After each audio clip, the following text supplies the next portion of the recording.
bunaqa joylardan keyin men O'zbekistonga borib yashalmasam kerak, to'g'risi men kelganimga 8 yil bo'lgan bo'lsa, 8 yildan beri bir xil narx, go'sht, yog'ni narxi.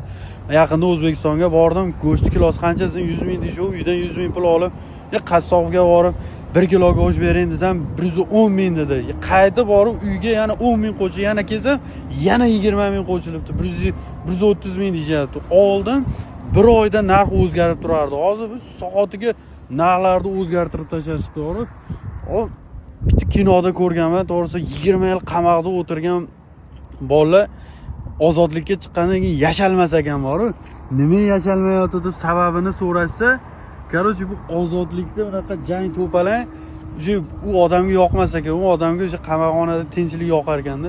O'shanga aytmoqchimanki, bir tomondan urush janjal, nalog keladi, svet keladi, unisidan bunisidan ana tutun puli, bir narsa puli keladi. Esinglar, jinnisi. Qo'shnining uyiga musordan kelishibdi, короче. Nechta pul so'rashsa, dedi, "Batta bu spiskada meni erim yo'q-ku" debdi.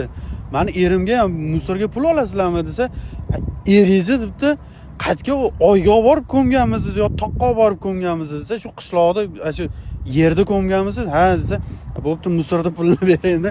Musorga o'lik odamga ham pul so'rayapti, bor-ku. Загадать желание